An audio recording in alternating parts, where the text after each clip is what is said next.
Hey everyone, this is Patty, your International Ms. Leather 2014.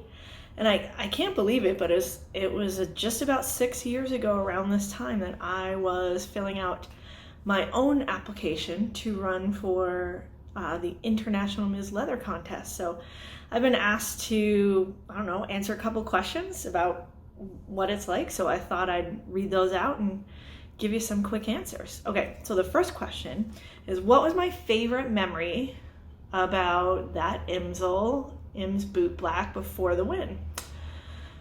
I think there's two. One that's like favorite, yay favorite, and one that's a little more poignant favorite. So the yay favorite is just truthfully, like all the rehearsals and the photo shoots, and like although the backstage stuff is really stressful, it was kind of fun to get to know the other people running and like be flinging outfits and clothes everywhere and doing the rehearsals. Like, I don't know, I found that fun because it's a side of the contest most people don't get to see. The more poignant memory was that year for the memorial table. I had a picture of a very important leather family member of mine who had passed away very suddenly, and I had let my classmates know that I was going to put his picture on the memorial table. And despite all the busyness and the fact that we were competing against each other, like they all kind of rallied and were like, hey, if you want us to go and be with you when you do this, like we're there for you.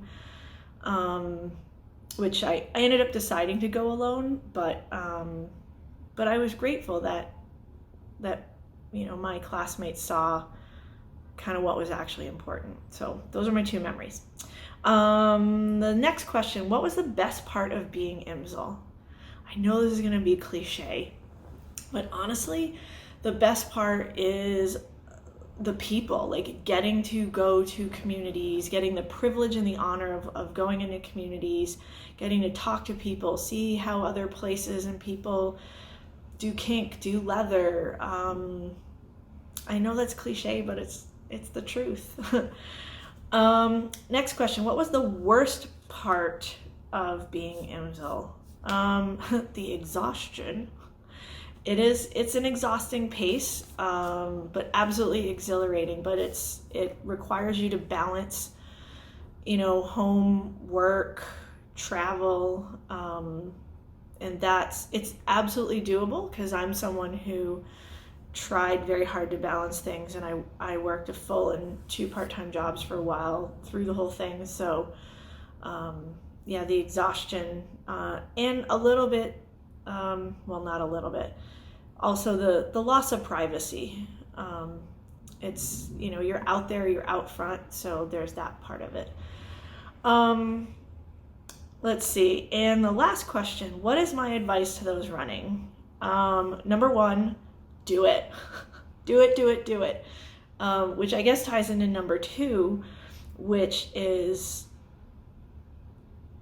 the process of running for IMsL is like an IMs Boot Black is like nothing else. And there'll be no other opportunity like this I can think of where you get to test your mettle.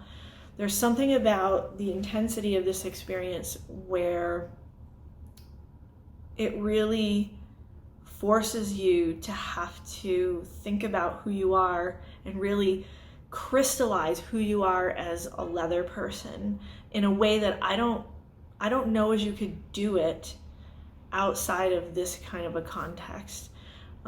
Every year I invite contestants to think about, like, yes, there's the win, there's one person, there's the win, but to think about, like, what's your personal win? Like, what's the thing that you will gain from the weekend that you could not gain in any other way, that no one can ever take away from you again? So that's my advice. So if you are thinking of running, do it. If you are thinking of attending, do it. I will be there. So I look forward to this. This is home for me every year. So with that, I'm going to sign off, and I will see all of you guys in San Jose, April 16th to 19th. Bye.